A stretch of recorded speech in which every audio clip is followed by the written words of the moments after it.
Bonjour, nous sommes le 20 juillet 2024. Bon, le mois de juillet passe vite. On se retrouve presque à la fin du premier mois des vacances scolaires. Le premier mois est presque passé, parce qu'on est déjà le 20, et il reste plus que une dizaine de jours pour terminer le mois, et c'est 10 jours, ça passe très vite. Comme un mois passe très vite, une année passe très vite aussi, tout est relatif, voilà, de quoi on discute. Bon, disons que cette matinée, il a plu. Ben, pendant la nuit, il a plu et on se retrouve encore avec des pluies. Donc, il fait bon, il pleut, il fait bon, il pleut. Bon, vous connaissez la chanson. Il fait bon, il pleut, il fait bon, il pleut, il fait bon, il pleut. Et ça, depuis le mois d'octobre. Donc, on, on- on- on pourrait croire qu'on a un dérèglement climatique. Bon, voulu ou pas, je n'en sais pas. Je ne sais pas plus. Bon, parce qu'on tout est possible, hein, tout est possible, mais en tout cas, bon, ça fait penser à un dérèglement climatique, parce que bon, le temps est très fluctuant sur base de 3 jours. Sur 3 jours, bon, ça fluctue énormément. Et il y a d'énormément de pluies qui sont tombées depuis le mois d'octobre. Alors, ça c'est pour la question du jour, la question météo du jour. Le jour, comment il est, ce jour-ci, qui est du 20 juillet. Et maintenant, je vais voir ce que je vais établir, enfin, dire ce que je vais voir. Alors, qu'est-ce que je vais voir ici? Quelque chose de fondamental. Au point que je vais même énoncer, c'est, on va dire, les quelques principes, les principes, on va dire, euh, comme ils sont des principes très importants, j'appellerais ça des principes fondamentaux de la mécanique, mais en particularité de la statique. Voilà, ce sont des principes fondamentaux de la statique. Alors j'avais déjà fait une vidéo, euh, je vais un petit peu la résumer par rapport à ces principes parce qu'ils font partie des principes. Alors des principes fondamentaux de la statique, il y en a, on va dire, il y a quelques points. Avant de faire un quelconque calcul, mais il faut énoncer bon, quelques principes de base. Alors, tout d'abord, pour qu'on ait un problème de statique, il faut déjà avoir un système en place. Parce que sans système en place, on ne sait pas étudier quoi que ce soit, faire une étude de la statique. Bon, il faut un système. Bon, une fois qu'on a un système, on a des forces, aussi bien des forces extérieures, on a des forces en action. Des forces extérieures, des forces intérieures. Alors, j'avais vu que,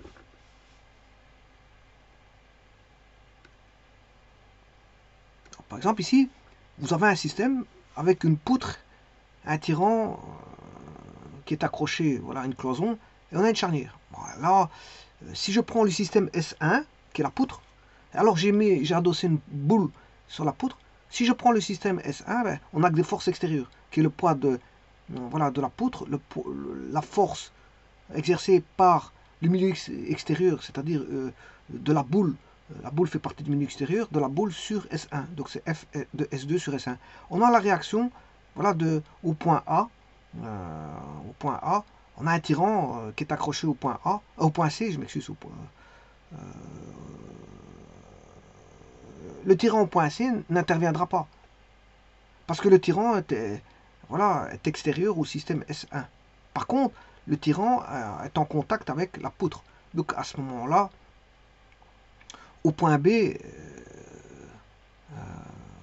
on a la réaction de la tension du tirant sur la poutre S1, qui est RT de S1. Et alors on a, comme la poutre est en relation avec la charnière, on a la réaction voilà, de l'appui qui est au niveau de la charnière par rapport à la poutre S1. Donc on aura 4 forces ici, 4 forces extérieures. Bon, si on prend le système S1. Donc maintenant, voilà, si je prends le système S1 plus S2, ben, vous voyez que c'est pas tout à fait la même chose parce que j'aurai des forces intérieures, dont deux forces intérieures. Les forces intérieures ici seront F de S2 sur S1, F de S1 sur S2.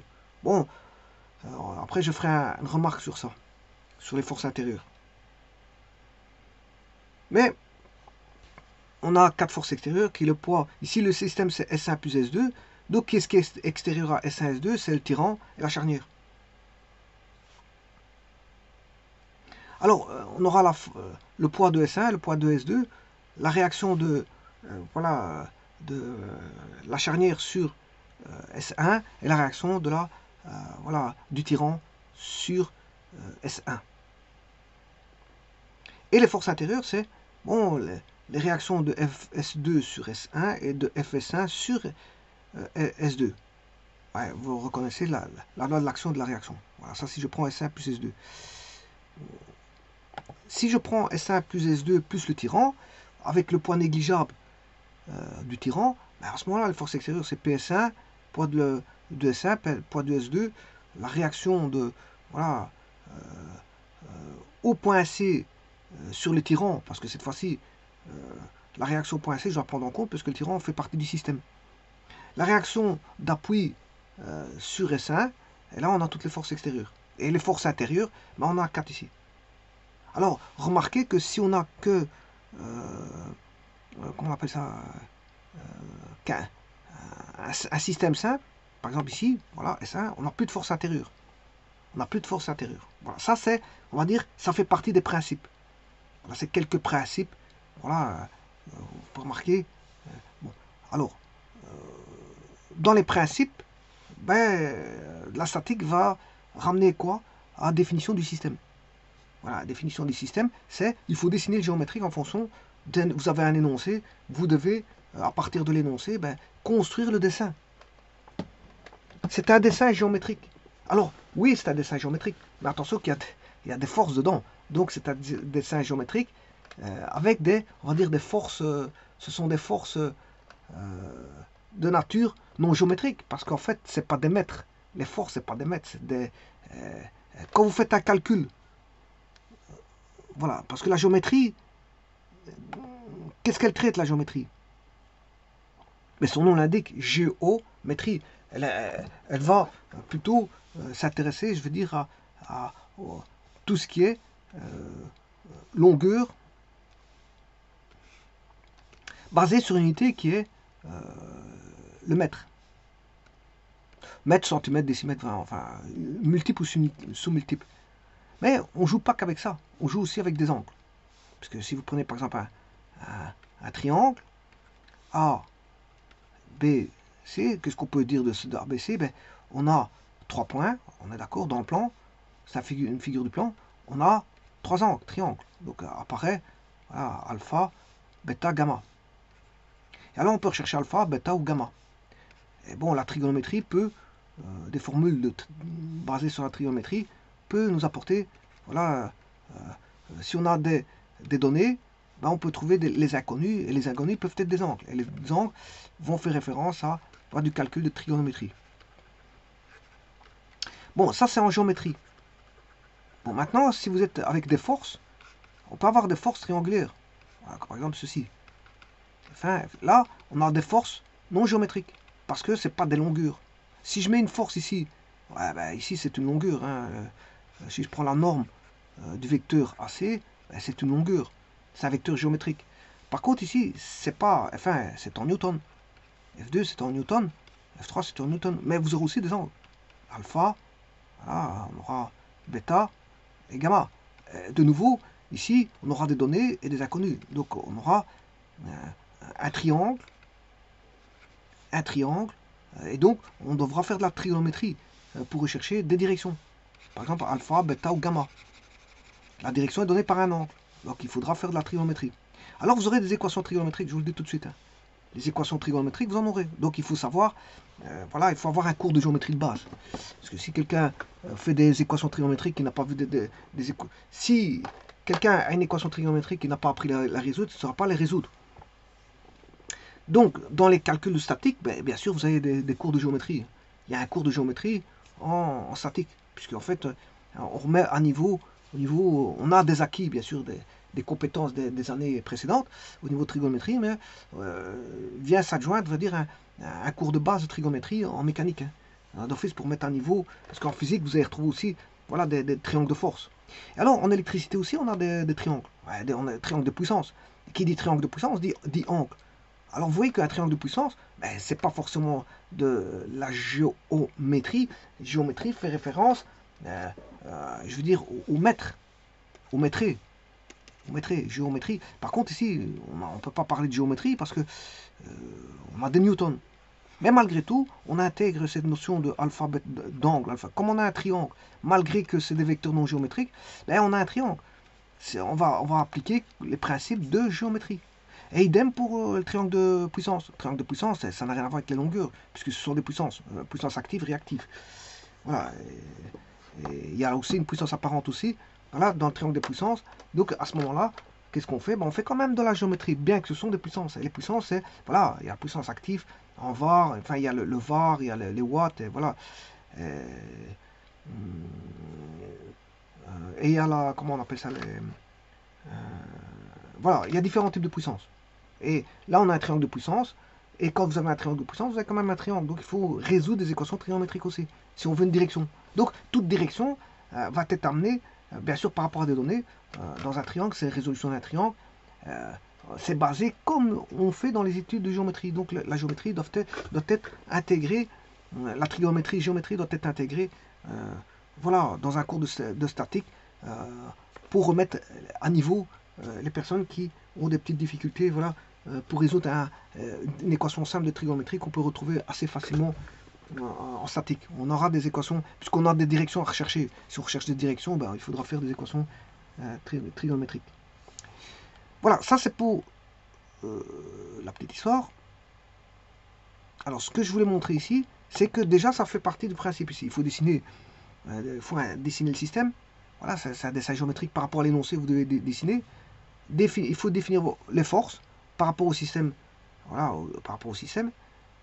Donc c'est cours de la géométrie, parce que c'est la géométrie, veut dire, c'est des vecteurs non géométriques ici. Bien que c'est de la géométrie, c'est des vecteurs non géométriques. Il faudra, voilà, bien sûr, il faudra mettre à l'échelle, de dessin à l'échelle, et on définit des forces par rapport au système. Voilà, et donc ici, par exemple, j'ai mis des exemples.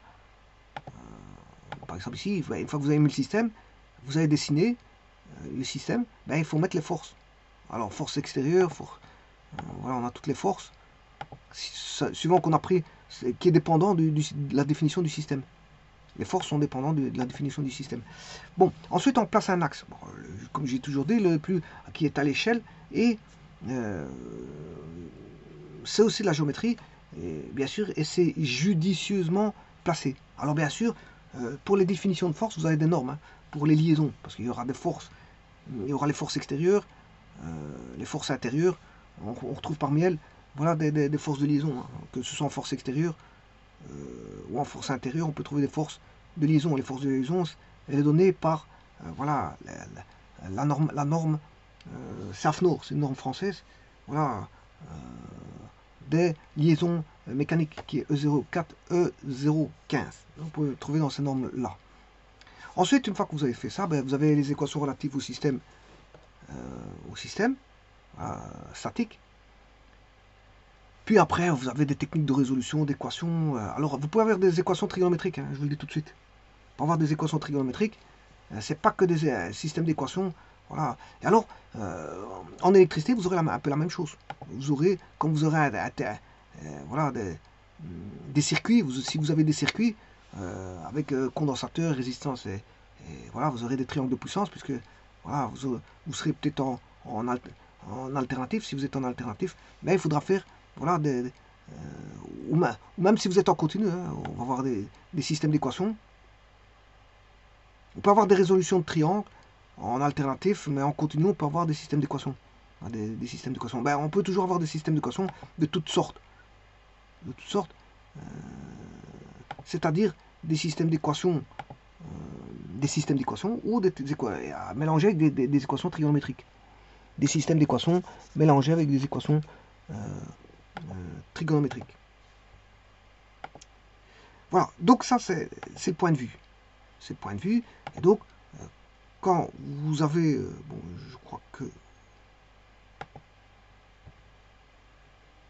Voilà. Donc, quand vous avez résolu le système, ben voilà, il faut représenter les forces sur le dessin. Puisque maintenant vous connaissez la direction, vous connaissez les normes de direction, vous connaissez tout ce qui était inconnu, vous le connaissez. Tout ce qui était inconnu, vous le connaissez. Voilà, ceci étant dit, parce que j'ai effacé voilà, je peux le rechercher.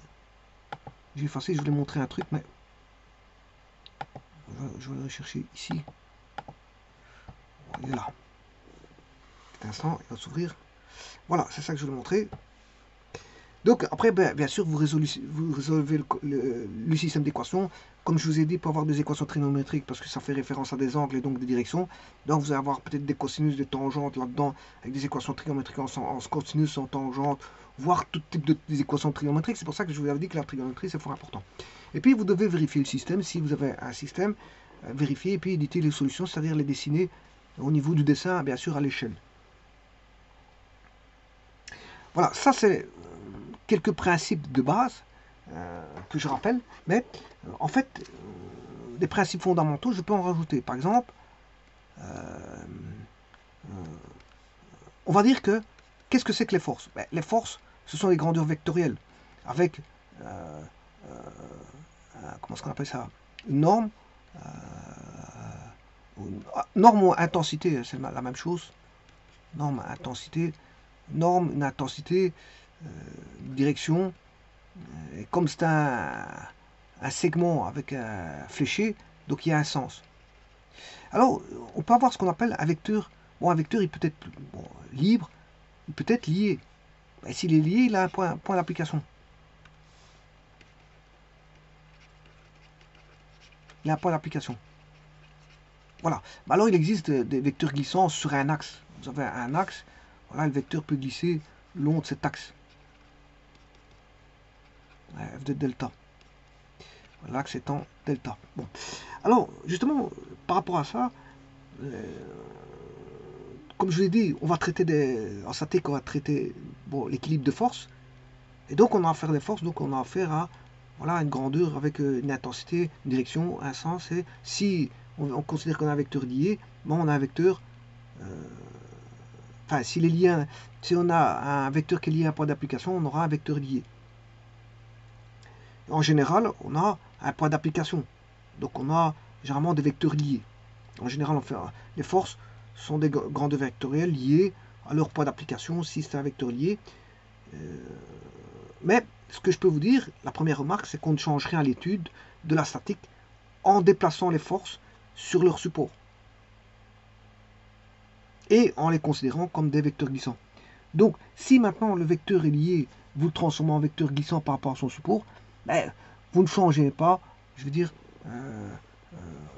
vous gardez toujours la même direction, vous gardez toujours le même sens et vous avez toujours la norme. On sait calculer le vecteur sans un...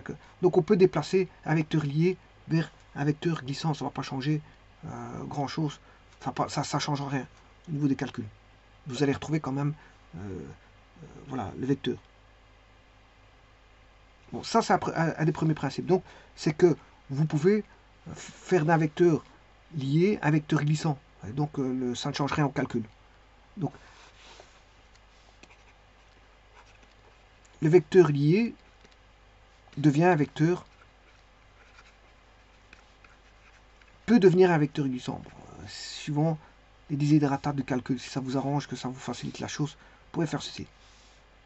Donc ça c'est un des principes, premier principe, voilà, qui peut être pris en compte, c'est qu'un vecteur lié, vous pouvez le rendre vecteur glissant. Bon, second principe. Second principe, attention, attention. Attention parce qu'ici, moi, on peut faire de la statique du solide ou la statique, voilà, du point matériel. C'est pas la même chose. Parce que le point matériel, bon, il n'est pas doué de, voilà, de masse.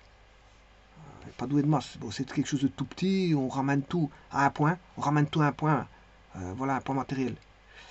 Alors que le solide, ça c'est autre chose. Bon, parce que là, le solide est beaucoup plus grand que le point matériel. Ça, c'est une chose. Donc, au niveau géométrique, un point c'est ceci. Un solide, c'est ceci. Donc, étant donné la configuration voilà, d'un solide, ben, il faudra prendre en compte les moments de force pour l'équilibre. Alors que là, on prend que la somme des forces pour l'équilibre. Parce qu'ici, il faudra prendre là et la somme des forces et le moment des forces par un point A. Voilà, pour avoir l'équilibre, bien sûr, égal 0.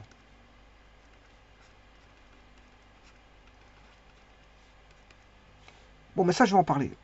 Alors que là, ici, le point matériel, ben, on prendra en considération la somme de forces. Étant donné la configuration du point matériel, ben, je veux dire, on va considérer que la somme de forces égale 0 tout simplement. Donc les systèmes ici sont plus simples. Voilà. Mais c'est pas ça que je voulais dire, c'est qu'ici, bon, ici, je vais parler en tant que solide. Hein. Je vais parler en tant que solide et non pas en tant que point matériel. Voilà. Alors, bien sûr, il y a ce qu'on appelle les principes de Newton qui sont... On a bien sûr les principes de Newton. Alors, qu'est-ce que c'est qu'un équilibre statique? Ben, un équilibre statique, c'est conditionné. Voilà, quand vous avez un système, vous avez des forces, et qui dit force dit direction, sens, intensité. Bien sûr, point d'application. Mais en fait, résoudre, c'est rechercher les directions, avoir toutes les directions, avoir toutes les intensités par rapport aux hypothèses. On a des choses de connues, on recherche. Voilà. Alors, bien sûr, ici, c'est des équations. Par rapport à ça,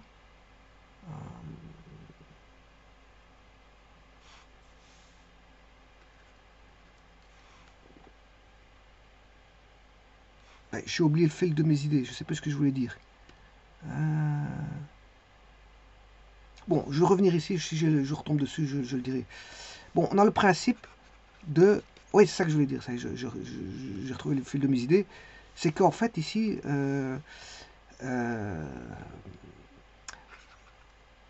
qu'est-ce qui fait qu'on a un système statique?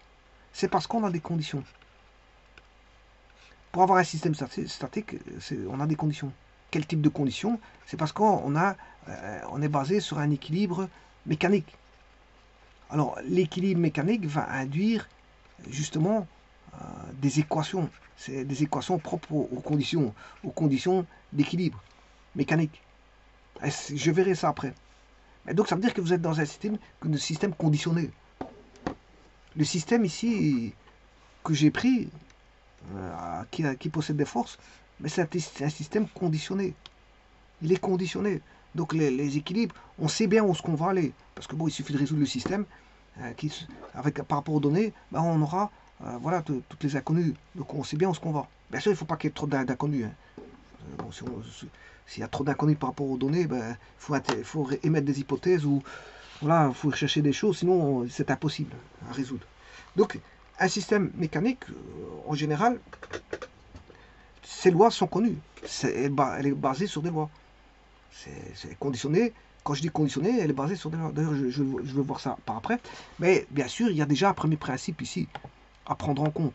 C'est le principe de l'action-réaction, la loi de Newton. Principe de l'action-réaction. Vous aurez toujours ça. Hein. Quel que soit le système, vous avez le principe de l'action-réaction. C'est le principe de Newton. Donc, quand vous faites une étude voilà, d'un solide, ici j'ai pris en considération le solide. Hein. Dans tout ce que je vais dire, c'est le solide. Le point matériel, c'est un cas particulier du solide. Je verrai ça voilà, dans des exercices. Voilà. Donc, je dirais qu'ici, si un solide que je vais appeler S, hein, un solide S, exerce une force sur un solide autre, qui est par exemple S', on a un point de contact bien donné, eh bien, le S' exerce sur S au même point de contact. Attention, c'est au même point de contact une force opposée. Voilà, si d'un côté c'était F, ben de l'autre côté ce sera moins F, puisqu'elle est opposée. Et ces deux forces, bien sûr, vous aurez compris qu'on appelle ça l'action pour l'une et la réaction pour l'autre. Et bien sûr, l'action égale à la réaction. Ces deux forces sont donc des vecteurs directement opposés. C'est des vecteurs directement opposés. Donc, il ne peut pas avoir des directions, je veux dire, on va dire, ils ont des directions par rapport à une droite qui est la même. Ils ont même vecteur directeur, si vous voulez. Mais ce sera des vecteurs opposés. Voilà, donc on a le principe de l'action et de la réaction. Troisième principe,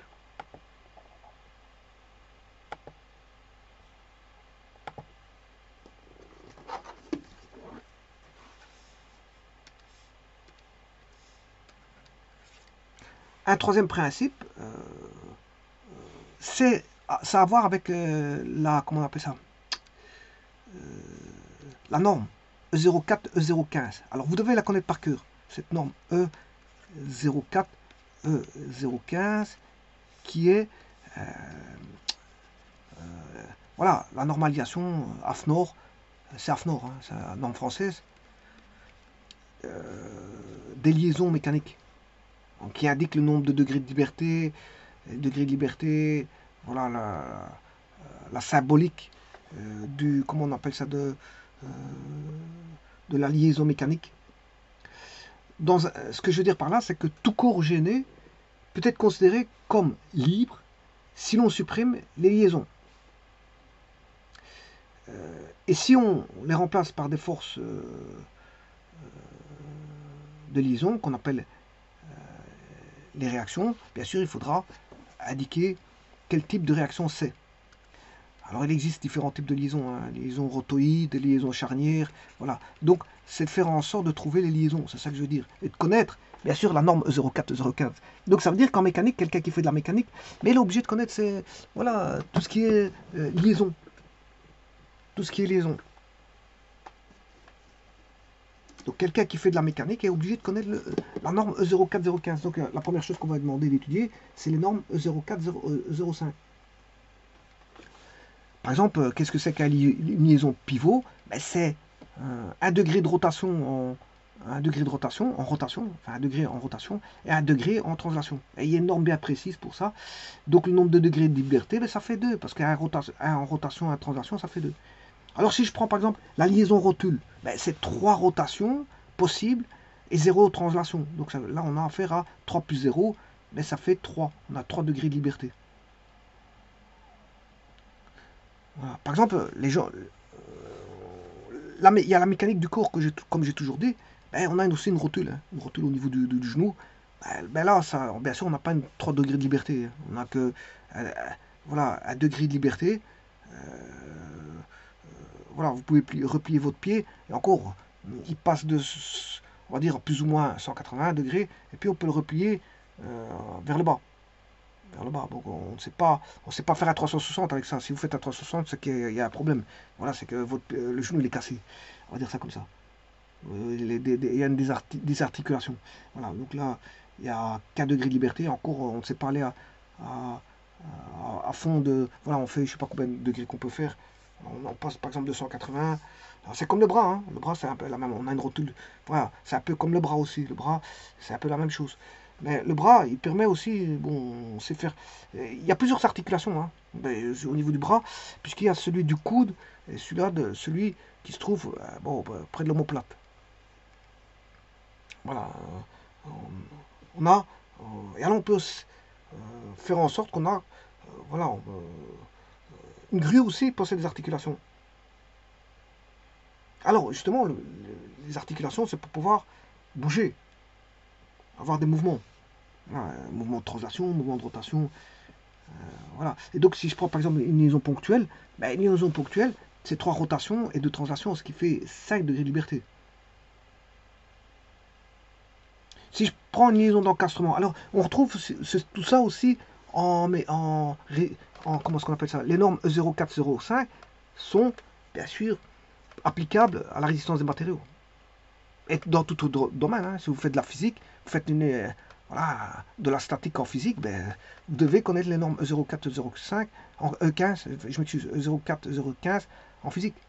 Donc partout où interviendra des forces de liaison, vous devez les connaître, parce que bon, vous avez une tige, vous connaissez quand même la direction des forces, voilà, un fil, une tige, une goupille, une vis, un écrou, tout ce que vous voulez, voilà. un axe, beaucoup de choses qui peuvent intervenir. Vous devez connaître, je veux dire, par exemple, charnière de porte, une fenêtre aussi battante, les charnières de portes de voiture, de portes de maison, enfin, les portes, il y a toutes sortes de 50 000 portes, portes d'armoire, portes de maison, les portes, on retrouve des charnières partout. Voilà, il y a, les charnières, c'est faut utiliser pour, on va dire, un mouvement de rotation. Alors, bien sûr, on ne permet pas toujours trois mouvements de rotation. On ne demande pas à la porte de tourner dans ces trois directions. Bon, avec une direction donnée, ça suffit. Quoique il y a des voitures qui... Bon, des voitures, ouais, ça c'est autre chose. La porte peut s'ouvrir transversalement. On peut avoir une ouverture transversale, une ouverture longitudinale. Bon, ça c'est la manière d'ouvrir. Mais toujours, on a toujours une rotation avec des charnières. Voilà, une rotation. Mais si maintenant, si vous voulez 3 degrés de rotation, voilà, par exemple une boîte de vitesse, ben, vous pouvez tourner, aller à droite, à gauche, devant, en arrière. Voilà, là, c'est parce que, bien sûr, le mouvement, il n'est pas complet. Hein. Vous ne faites pas 360 degrés avec une boîte de vitesse. Mais en tout cas, ce que je peux vous dire, c'est que là, c'est 3 degrés de liberté. 3 degrés de liberté. Sauf, bien sûr, il y a... Ouais, c'est 3 degrés de liberté, mais on va coincer vers une translation, puisqu'il y a des espèces de fourchettes. Voilà. Dans un premier temps, on sait manipuler une espèce de rotule, voilà, 360, mais sur un court espace, un petit espace, et puis on engraine dans des fourchettes. Donc là, à ce moment-là, on a une direction bien précise en translation, c'est normal, parce que vous engrainez dans... vous faites en sorte que la manivelle, enfin le levier, de vitesse, mais vous l'engrenez dans une fourchette, donc vous forcez le levier à avoir un mouvement de translation. Mais avant ça, on sait, si vous regardez un tout petit peu, vous sentez qu'il y a une petite rotation. Donc là c'est quelque chose qui est voilà, de type rotule. C'est-à-dire 3 rotations et 0 translation. Mais après, on engraine. Une fois que vous engrainez dans les fourchettes, ça c'est normal, c'est que de la translation. On force à avoir une translation. Alors bien sûr, vous avez les pistons. Les pistons d'une voiture, c'est des mouvements de translation. Voilà, par exemple, si je prends les bielles, les bielles, c'est justement la transformation d'un mouvement de translation en mouvement de rotation au travers des bielles. Voilà, donc vous avez des pièces mécaniques qui permettent la transformation d'une pièce, d'un mouvement à un autre. Mais ici, je ne suis pas dans les pièces de transformation de mouvement, mais dans les pièces de liaison mécanique. Liaison mécanique. Voilà, liaison mécanique. Donc, en fonction de la norme 015 la norme AFNOR que vous devez maîtriser d'office, vous devez connaître les liaisons d'encastrement, liaison pivot, liaison glissière hélicoïdale, liaison pivot glissant, liaison appui-plan, liaison rotule, liaison linéaire rectiligne, liaison linéaire annulaire, liaison ponctuelle, liaison libre. Bon, ça fait environ, on va dire, il y a 11 liaisons que vous devez connaître par cœur. Vous devez connaître ces 11 liaisons par cœur, de façon à, je veux dire, pouvoir faire des problèmes de mécanique. Puisqu'une fois que vous connaissez vos forces et vous connaissez vos liaisons, ben, je veux dire, le problème est déjà, je veux dire, presque mis en place. Voilà, ça c'est le troisième principe, connaître les liaisons. Et c'est obligatoire, hein. Ouais, si vous faites de la mécanique, c'est comme quelqu'un qui fait la géométrie, il doit connaître ses formules de géométrie. Quelqu'un qui fait de la trigonométrie doit connaître ses formules de trigonométrie, parce que c'est pas la peine de faire une équation trigonométrique s'il ne connaît pas ses formules de trigonométrie. Or, ici un mécanicien doit connaître ses formules de trigonométrie, je vous le dis tout de suite, parce que, comme je l'ai dit, ça fait apparaître les triangles, donc il doit connaître sa trigonométrie, donc ses formules de trigonométrie. Donc, être mécanicien, surtout faire de la statique, c'est connaître aussi, je veux dire, les problèmes de résolution. Il doit connaître les problèmes de résolution de triangles. Alors, les problèmes de résolution des triangles, ben, il y a les plus populaires, on va dire, ceux qui viennent, que tout le monde doit connaître. Bon. Ensuite, il y a un peu plus des particuliers, et puis il y en a vraiment des particuliers.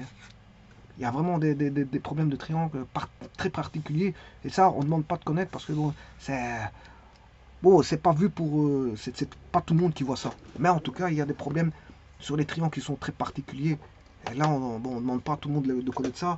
Un mécanicien, bien sûr, de connaître les b.a.-ba de la trigonométrie, les formules trigonométriques, mais aussi les résolutions de triangles. Mais on ne demande pas d'aller aussi loin dans la résolution des triangles, parce qu'il y a toujours des triangles particuliers que, bon, il n'y a pas tout le monde qui connaît les résolutions de triangles particuliers. Voilà, à moins d'être dans le domaine, c'est quelqu'un qui étudie les triangles, bon, et qui va à fond dans les triangles, c'est normal qui verra ça, mais je veux dire, en général, je vous rappelle qu'ici, la trigonométrie et la résolution de triangles, ces outils-là sont utilisés pour résoudre des problèmes de statique dans ce cas-ci, parce que le domaine, c'est la statique, c'est pas de la trigonométrie. Voilà, on est basé sur... Mais il faut avoir des acquis de trigonométrie, notamment voilà, de résolution d'équations trigonométriques, de voilà, résolution de triangles et tralali, tralala. Donc comme ici, si je reviens ici, sur les liaisons, donc il y a le principe de l'action-réaction, ça c'est le principe de l'action-réaction, c'est un principe fondamental de la statique, parce que c'est physique, hein, c'est un principe physique, mais qui s'adapte, qu'il faut aller chercher pour faire de la statique. Alors un vecteur lié peut devenir un vecteur glissant. Ici, vous devez connaître toutes les liaisons. Alors comme je vous ai dit ici, tout corps gêné peut être considéré comme libre si l'on supprime les liaisons. Hein, parce que la liaison, c'est quelque chose qui gêne. Hein. Si vous supprimez ce qui gêne, ben, il pourra être libre.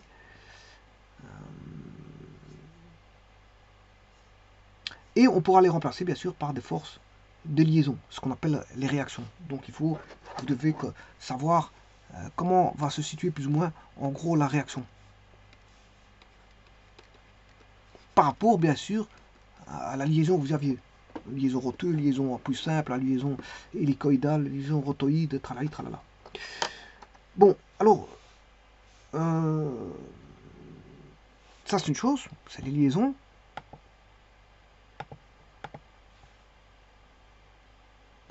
Autre chose, bon, ça c'est le point numéro, je sais pas combien. J'ai mis le point 3, je vais mettre le point 4.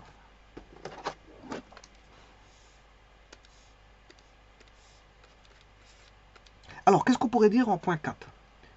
Alors, je vous rappelle ici que j'ai un solide. Hein. J'ai un solide. J'ai pas dit que j'avais un point matériel. Parce que la statique du point matériel, elle diffère un petit peu de... C'est un cas particulier de solide. Donc c'est plus simple que le solide. Le point matériel, c'est plus simple. Parce que, voilà, comme je l'ai dit, le corps était plus petit. Donc on peut faire des hypothèses pour éliminer beaucoup de choses. Voilà. Alors, étant donné un solide que je vais appeler S, alors pour qu'il soit en équilibre, pour qu'il soit, ici je vais ramener aux équations, hein, ça va ramener aux équations, voilà, pour qu'il soit en équilibre par rapport, alors ici c'est la masse, c'est une masse électrique, bon, c'est pour dire par rapport à la Terre, c'est par rapport à la Terre, voilà, c'est la Terre, un équilibre par rapport à la Terre, bon, j'ai mis la Terre comme ça à la place de, en fait c'est l'équilibre par rapport à la Terre. Alors, que faut-il pour qu'un solide soit en équilibre par rapport à la Terre? Que faut-il? Eh bien, c'est ça la condition d'équilibre. C'est ce que je vous ai dit tout à l'heure. J'en ai parlé un tout petit peu. Je suppose que je l'ai mis. Là, ici, je l'ai mis ici.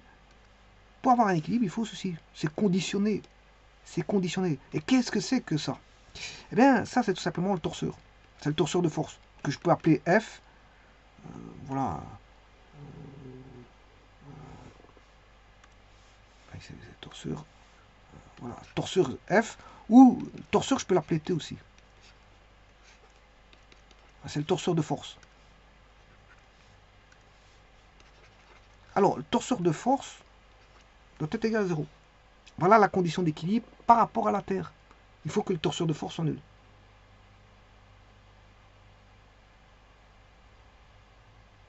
Bien sûr, c'est le torseur de force, enfin, c'est le torseur F de force, oui, associé aux actions extérieures, s'exerçant bien sûr sur le solide. Pour ça, pour la condition d'équilibre, il faut qu'il soit nul. Alors, ce principe va entraîner quoi? Ben, ce que j'ai montré tout à l'heure. Deux équations vectorielles qui est la résultante des forces égale à 0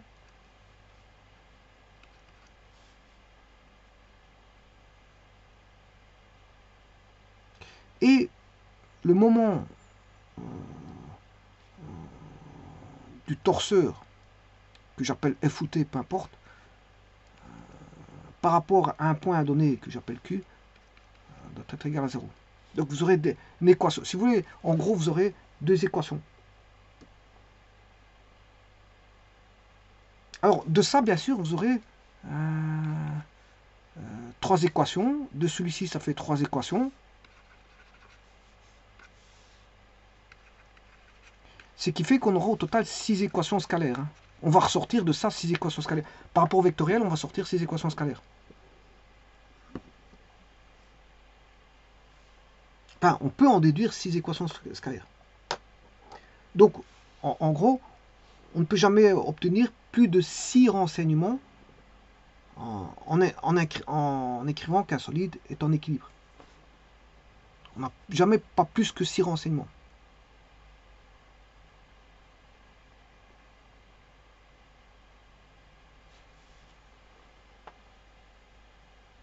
Alors maintenant, si vous allez me dire, oui, il y a plus de 6 inconnus, comment on fait? À ce moment-là, il faut trouver des hypothèses supplémentaires. Des hypothèses veut dire viables hein, par rapport au problème. Hein. C'est pas on n'invente pas des hypothèses, voilà, abracadabra, on les sort d'une sacoche ou d'un sac. Voilà. S'il y a des hypothèses qui peuvent être... s'il y a plus de renseignements à induire, il faut induire des hypothèses supplémentaires. Et ces hypothèses supplémentaires doivent être viables par rapport au problème. Il faut que ce soit vrai.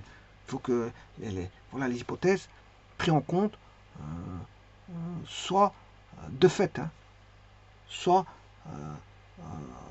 on va dire, les hypothèses doivent être... comment est-ce que je pourrais dire le mot si ces hypothèses-là existent, c'est parce que elles vérifient, je veux dire, que dans le système, ces hypothèses aient lieu. Parce que sinon pas lieu, on n'invente pas des hypothèses comme ça. C'est ça que je veux dire. Voilà. Et donc là, à ce moment-là, on pourrait, si vous avez plus de 6 renseignements, c'est parce qu'en fait, il y a des hypothèses induites. Parce que, comme je l'ai dit, la résultante de force, la résultante du torseur est égale à 0, ça veut dire quoi? Ça veut dire que vous avez trois équations. Le moment des forces, le moment du torseur par rapport à un point Q est égal à 0 entraîne trois équations, ce qui fait 6. On ne peut pas en avoir plus. Sauf si vous nous émettez, vous avez plus de renseignements, donc vous avez plus d'hypothèses. Enfin, vous incluez des hypothèses supplémentaires. Voilà. Alors, de ceci, qu'est-ce que je peux dire?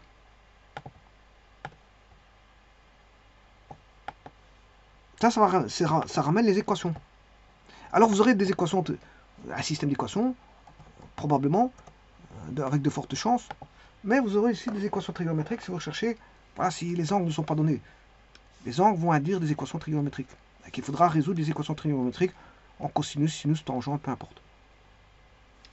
Alors pourquoi vous avez du sinus cosinus? C'est normal parce que si vous avez un problème plan OIJ avec une force, d'office vous allez avoir une composante en I, une composante en J. Maintenant si vous êtes dans l'espace, voilà, tout dépend si vous êtes dans un problème dans le plan ou dans l'espace.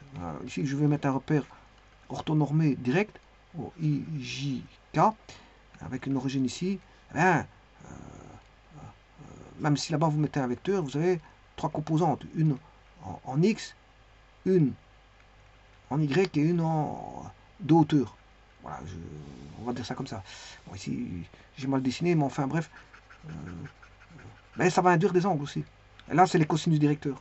Pour les vecteurs, ici, là, on aura une composante en I, une composante en J. Donc on aura du sinus et du cosinus. Mais là, si c'est les cosinus directeurs, vous aurez que des cosinus. Parce que le cosinus directeur, c'est cos alpha, cos bêta, cos gamma. qui donne la direction du vecteur F.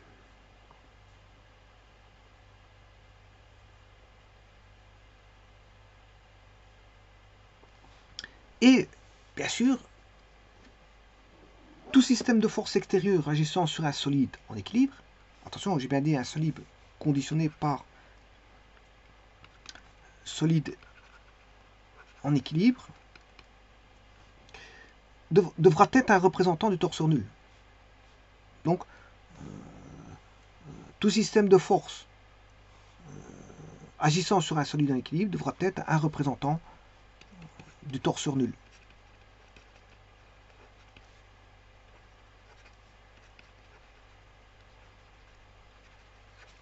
Le torseur nul, il est là. Donc, il devrait être un représentant de ceci, de F ou de T.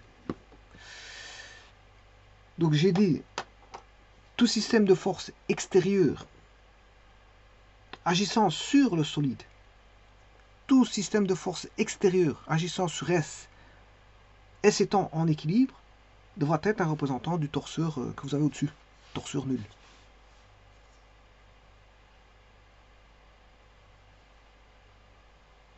Bien sûr, ce système doit être équivalent à 0. On a un système équivalent à 0. Hein.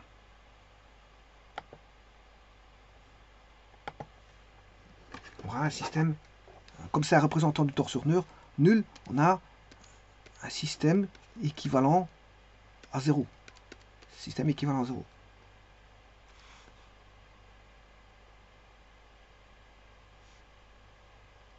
Donc ça veut dire, en d'autres termes, ça veut dire que, bien sûr je parle d'un solide, hein, parce que comme je dis, les conditions ne sont pas les mêmes pour un point matériel.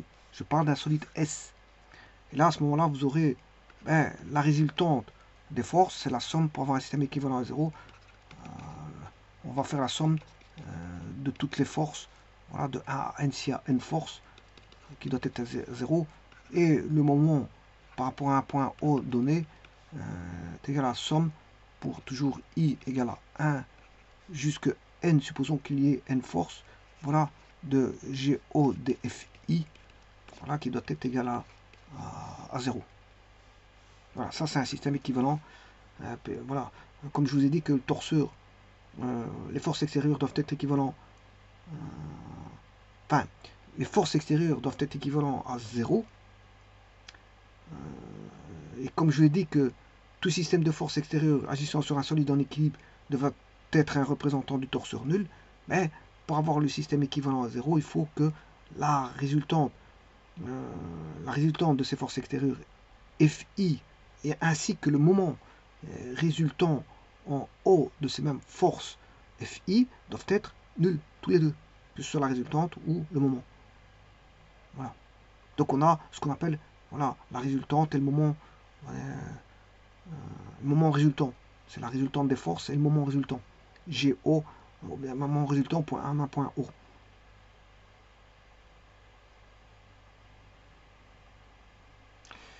Autre principe, elle est basée sur le principe de l'action et de la réaction.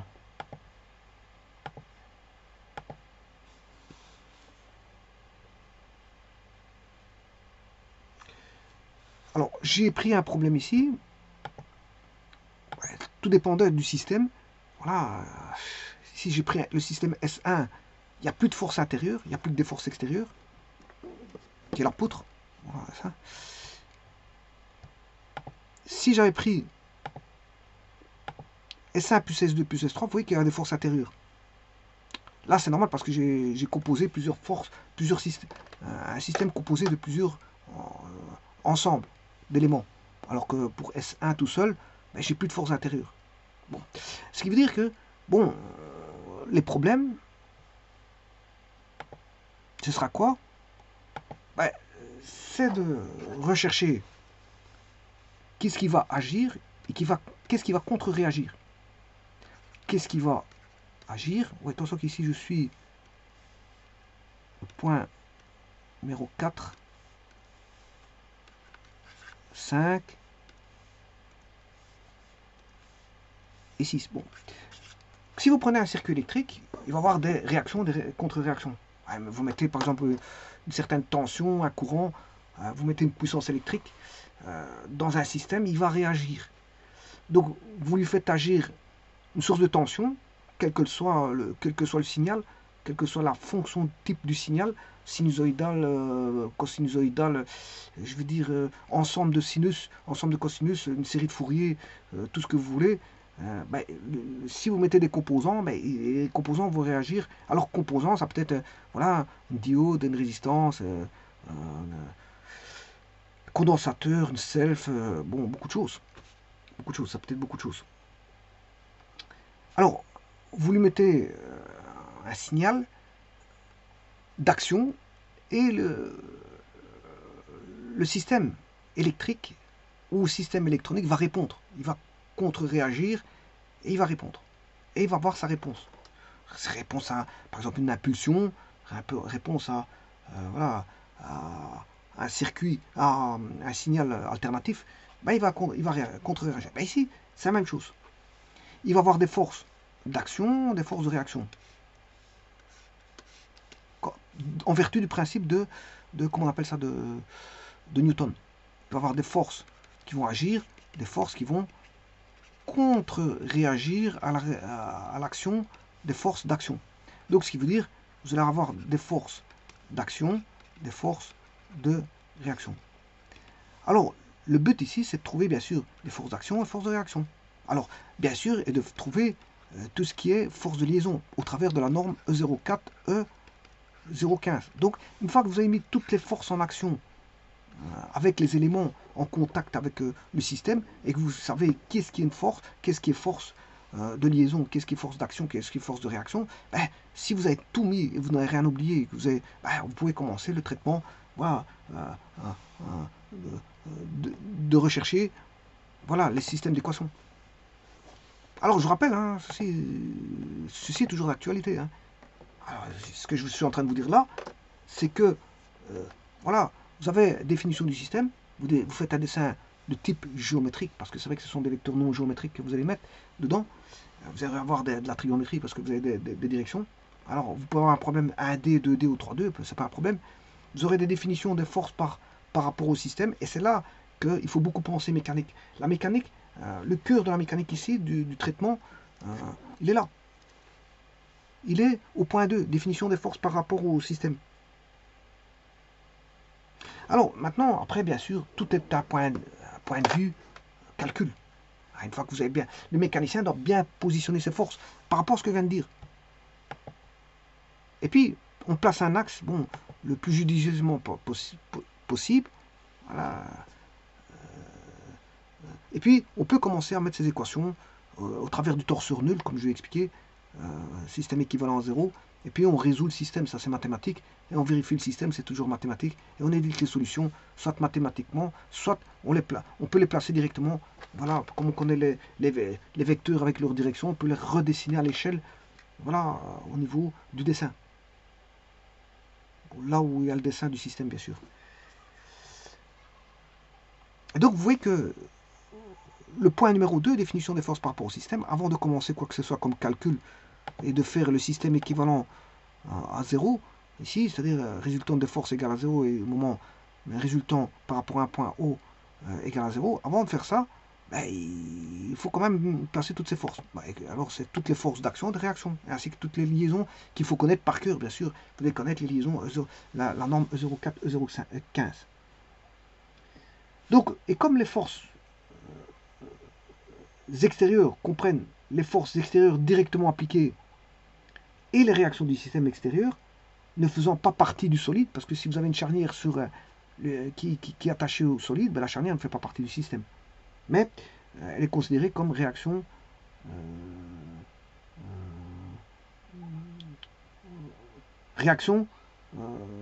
extérieure, parce qu'elle ne fait pas partie du solide. Alors qu'est-ce qu'on peut dire? Les forces intérieures pourraient être ajoutées à cela. Donc je pourrais mettre les forces intérieures. Je pourrais rajouter les forces intérieures. Parce que quand je dis force d'action, force de réaction, liaison, c'est toutes des forces extérieures. Maintenant, il peut y avoir des forces intérieures. Alors, est-ce que je peux les rajouter? Ben, regardez bien, ici, le principe de Pascal, il vous dit, je m'excuse, le principe de Newton, principe de l'action-réaction. Si je prends le système ici, bon, ici, il n'y a pas de force intérieure, c'est moi parce qu'il n'y a qu'un seul, le système est composé que d'un seul corps. Donc, il n'a qu'un seul corps. Bon, il n'y a pas de force intérieure. Alors maintenant, si je prends S1, S2, là, il y a deux forces extérieures. Alors, remarquez que si je fais la somme de FS2, FS2 S1 plus FS1 S2, que vaut ces forces extérieures? Je pourrais la rajouter au problème, mais le problème, il n'y a pas besoin. Pourquoi? Parce qu'elles s'annulent. Les forces intérieures s'annulent. En vertu du principe de l'action-réaction. Alors, je rappelle que le principe de l'action-réaction, ben, si un solide S exerce une force sur une force donnée F, que j'appelle F, sur un solide S', on a un point, bien sûr, de contact entre les deux solides S et S', ben, S', le solide S' exerce sur le solide S, au même point de contact, une force opposée, moins F. Voilà, opposée moins F. Alors, ces deux forces sont appelées bien sûr action-réaction. L'action égale la réaction. Et ces deux forces sont des vecteurs directement, on va dire, opposés. Directement opposés, ça veut dire quoi? Ça veut dire qu'ils sont sur un même support. Ils ont même direction. Simplement, les sens sont juste opposés. Deux vecteurs sont opposés s'ils ont même norme. Même norme, ça veut dire même intensité. Par exemple, l'un il fait 20 newtons, l'autre il fait 20 newtons. Même norme, même direction. Même direction. Donc ça veut dire qu'ils ont. C'est les mêmes, mais de sens opposés. Et quand vous additionnez deux vecteurs opposés, ça fait 0.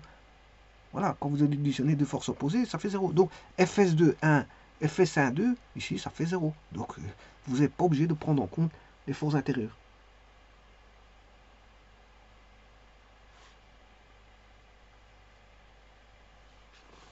Donc en fait, si vous les mettez dans le problème, les forces intérieures, ben, on peut les ajouter au problème, mais ça ne change rien.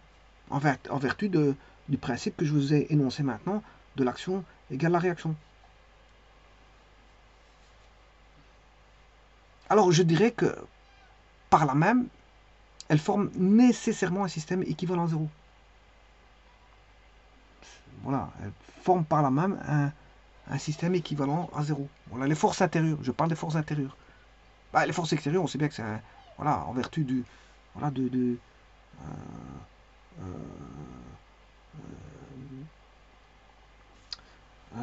comment dire,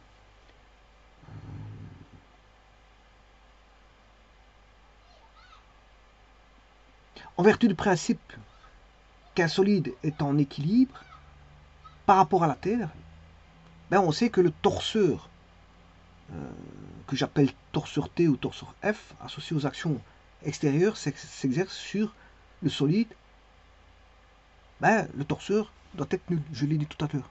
Donc les forces extérieures, pas de problème, c'est pas un problème. Je vais chercher le torseur, là, ici. Là, les forces extérieures, on comprend que le torseur doit être nul. Voilà. Donc en ce qui concerne les forces extérieures, c'est normal qu'on doit avoir un système équivalent à 0. Mais maintenant, pour les forces intérieures, bah, toutes les forces intérieures vont s'annuler. Alors si je prends un autre exemple ici, voilà, ici, Fs2, 1, Fs1, 2, ça fera 0. FTS1 et FS1T, si je fais la somme, ça fait 0. Donc je n'ai pas à les considérer. Et donc, ce système de force intérieure, comme toutes les forces sont nulles, ben, on a nécessairement, je veux dire, un système équivalent 0 pour les forces intérieures. Donc, en d'autres termes, je dirais que, étant donné le torseur qui doit être nul, ben, on a un système équivalent à 0 pour les forces extérieures, voilà, y compris les liaisons. Mais pour ce qui concerne les forces intérieures, ben, comme elles sont nulles, on a de facto nécessairement, je veux dire, un système équivalent à 0. On a de facto un système équivalent à 0.